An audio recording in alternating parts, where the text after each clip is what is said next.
Bab 1536. Rencana pembunuhan. Gea terkejut ketika melihat Jerry. Tak terpikir olehnya Jerry akan mengikutinya.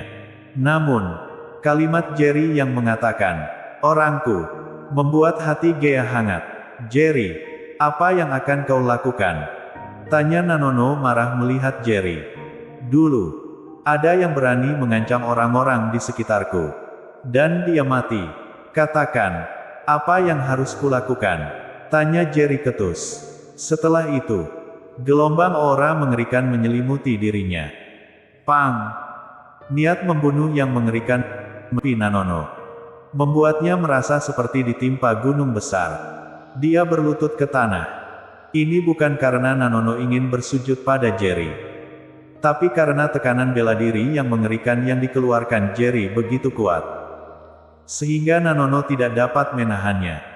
Kakinya lemah, membuatnya berlutut. Baru saat itu, Nanono menyadari bahwa kekuatan Jerry tidak hanya alam transenden tingkat 1, melainkan keberadaan yang lebih kuat. Dia yang begitu kuat, mampu membuat master alam transenden tingkat 1 berlutut di tanah. Pria ini setidaknya master alam transenden tingkat 5. Tidak mungkin. Kau belum genap 30 tahun. Bagaimana bisa memiliki kekuatan di atas alam transenden tingkat 5? Tanya Nanono terkejut. Dia sama sekali tidak menduga tingkat bela diri Jerry telah mencapai alam transenden tingkat 7. "Ucapkan kata-kata terakhirmu. Aku akan mengantarmu sekarang," ujar Jerry ketus. "Kau tidak boleh membunuhku. Aku anggota keluarga Yoshida, salah satu dari 3 konglomerat terbesar di Jepang. Kedatanganku kali ini ke Kyushu dengan membawa tugas. Kalau kau berani membunuhku, keluarga Yoshida pasti tidak akan mengampunimu," ujar Nanono marah. "Katakan, tugas apa yang kau bawa?" tanya Jerry mengernyit. Sambil berbicara, dia menendang mulut Nanono, membuat semua giginya hancur. "Ah!" Nanono menderu dengan suara pedih dari mulutnya. Setelah memastikan Nanono tidak akan menggigit lidahnya, "Katakan tugasmu. Kalau tidak, akan kubuat kau menderita lebih dari mati," lanjut Jerry. "Bunuh saja aku," ujar Nanono marah. "Dasar tidak takut sebelum melihat peti mati," ujar Jerry mengernyit. Setelah itu, dia mengeluarkan sebuah pil hitam. "Apa yang kau lakukan?" tanya Nanono mulai gugup. Namun, Jerry mengabaikannya. Menjentikkan pil hitam itu langsung masuk ke mulut Nanono. Saat Nanono ingin memuntahkannya, dia menyadari pil hitam itu meleleh di mulutnya dan segera berubah menjadi cairan yang mengalir ke paru-parunya. Ekspresi Nanono berubah drastis. "Apa yang kau berikan?" tanya dia histeris. Namun, begitu dia selesai bertanya, dia merasa ada banyak semut di tubuhnya, menggerogoti organ dalamnya. "Ah!" Nanono meratap kesakitan dan berguling-guling di tanah. Gea yang berada di samping tertegun. Ia tak menyangka kalau Jerry mempunyai sisi kejam seperti itu.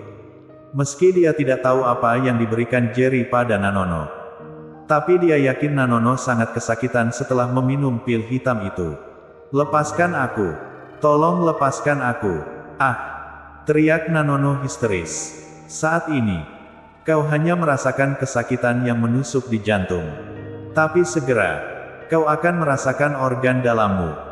Kemudian seluruh daging dan darah di sekujur tubuhmu, seolah sedang dimakan oleh binatang buas. Dan akhirnya mati kesakitan," ujar Jerry tanpa ekspresi. "Kalau kau ingin mengakhiri rasa sakit ini, segera katakan misimu ke Kyushu, dan aku akan memberimu akhir yang bahagia. Kalau tidak, kau hanya bisa menunggu mati kesakitan." Ucapan Jerry membuat Gea yang berada di sampingnya merasa kebas. Adapun Nanono yang kesakitan luar biasa tampak sangat ketakutan. Namun misinya sangat penting. Jika bocor maka akan menjadi bencana besar bagi keluarga Yoshida.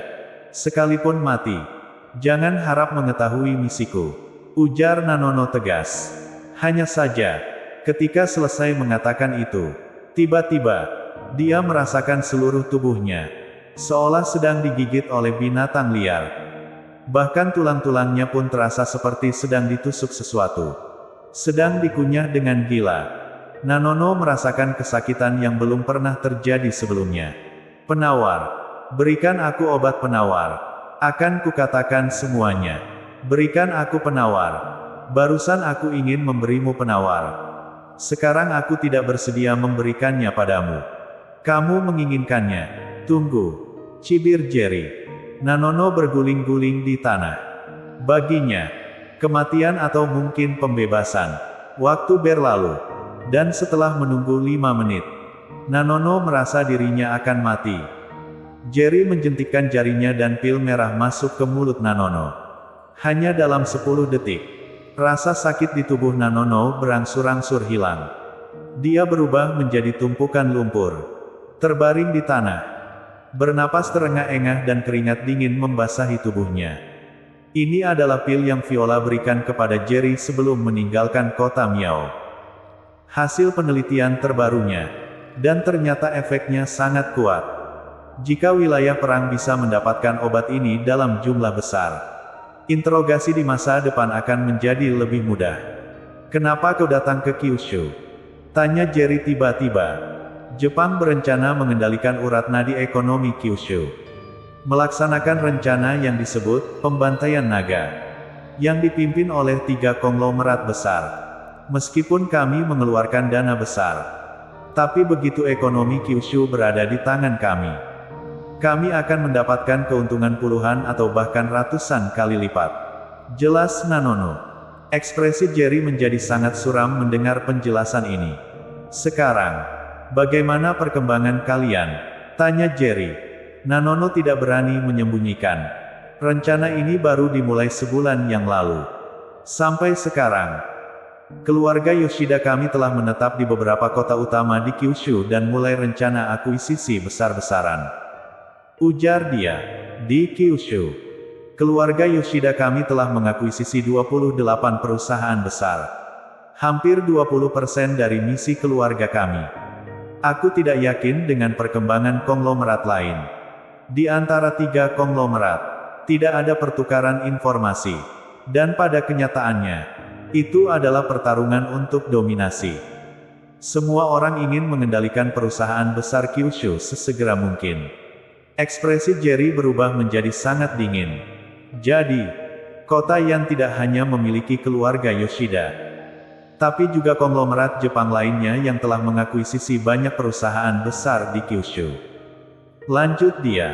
Tidak hanya 3 konglomerat besar, tapi juga beberapa keluarga dan kekuatan puncak lainnya di Jepang ingin mendapatkan keuntungan dari kesempatan ini.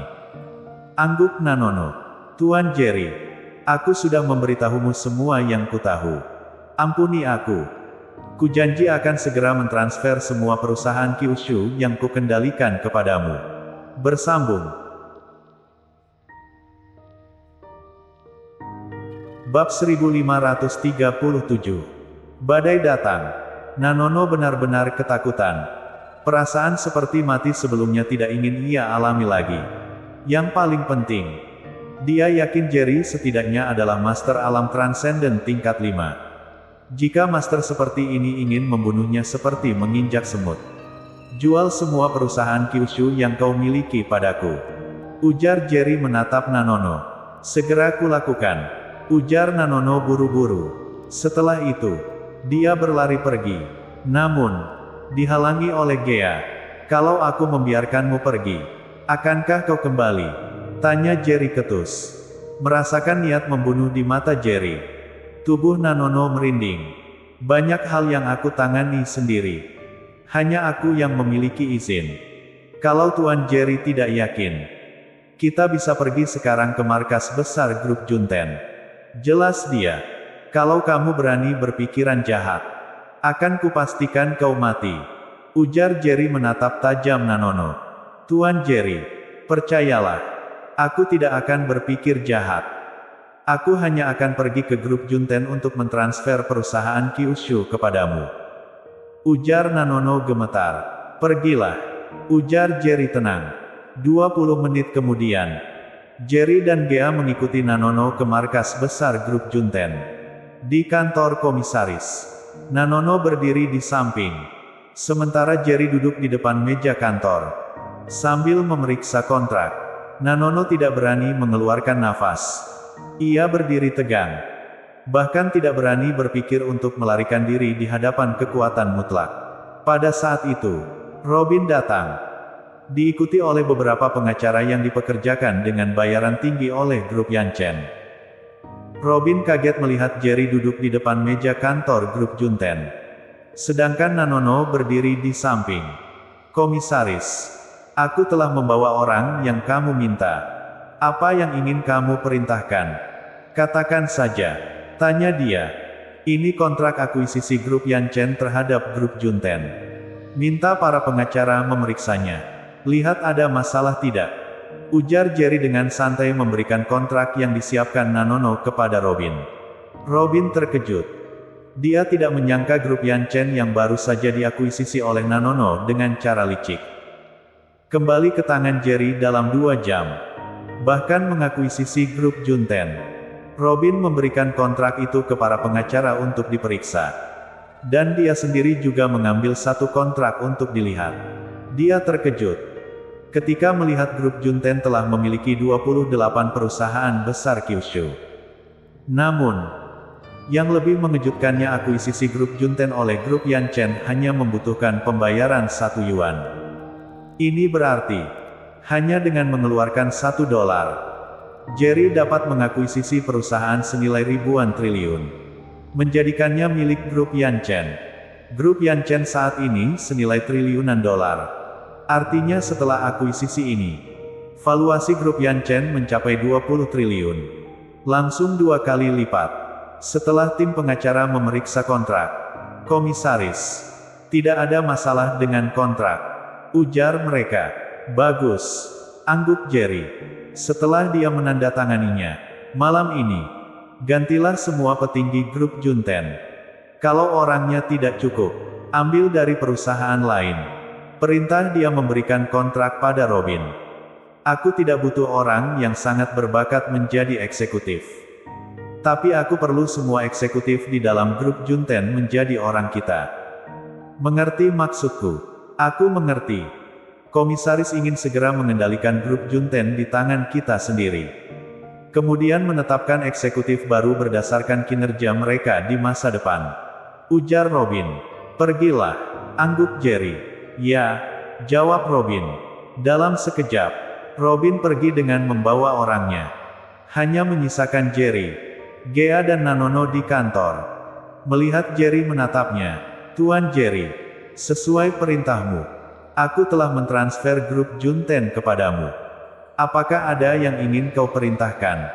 Tanya Nanono gugup. Sekarang, aku bisa memberimu kesempatan hidup. Tapi, semua itu tergantung pada seberapa berharga dirimu. Ujar Jerry tanpa ekspresi. Nanono berseri-seri mendengar itu. Terima kasih, Tuan Jerry. Apa yang harus kulakukan? Silakan perintahkan saja. Cari tahu dari 2 konglomerat terbesar di Jepang dan selidiki perusahaan Kyushu yang mereka akuisisi. Kuberi kau waktu 20 menit. Kalau tidak dapat menemukan yang kubutuhkan, maaf. Kau hanya bisa mati. Ujar Jerry. Tuan Jerry. Yang kukatakan benar. Di antara 3 konglomerat, tidak ada saling berbagi informasi. Aku tidak tahu.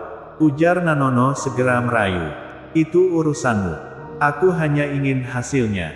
Kalau kau tidak segera mencari cara, dalam 20 menit, kamu akan berada di jalan buntu. Ujar Jerry ketus. Nanono gemetar dan wajahnya memucat. Dia tidak berani menyia-nyiakan waktu. Segera mengeluarkan ponsel dan mulai menelepon. Jerry dan Gea terus memantau dari kantor. Sementara Nanono tidak berani bermain-main.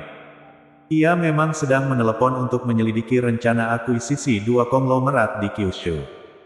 Namun, seperti yang dikatakan oleh Nanono, tidak ada yang tahu tentang rencana akuisisi konglomerat lain. Atau siapa yang mendapatkan perusahaan-perusahaan tertentu. Jerry juga tidak tinggal diam. Pantau situasi ini. Aku keluar untuk menelepon. Ujar Jerry pada Gea. Baik, angguk Gea. Di luar. Jerry mencari tempat sepi. Setelah memastikan tidak ada yang mendengarkan. Guru. Jepang sedang menjalankan rencana pemusnahan naga. Dipimpin oleh 3 konglomerat besar. Mereka sedang mengakuisisi besar-besaran terhadap perusahaan-perusahaan besar di Kyushu. Jelas dia pada seseorang dengan serius. Mendengar kata-kata Jerry, tikus-tikus dari Jepang ini sungguh tidak tahu malu. Beraninya mengincar Kyushu. Kalau begitu, ku beri kau tugas. Habisi mereka semua, ujar anonim ketus. Jerry tahu anonim akan berkata demikian. Aku mengalami beberapa masalah di sini. Selain mengetahui perusahaan apa yang telah dibeli oleh keluarga Yoshida, aku tidak bisa menemukan informasi tentang perusahaan Kyushu lainnya yang dibeli oleh konglomerat lainnya. Ujar dia tanpa ekspresi. Dia mendorong Nanono untuk mencarinya dalam 20 menit. Hanya ingin melihat apakah Nanono bisa menemukannya. Tapi melihat situasinya, Nanono sepertinya tidak berbohong.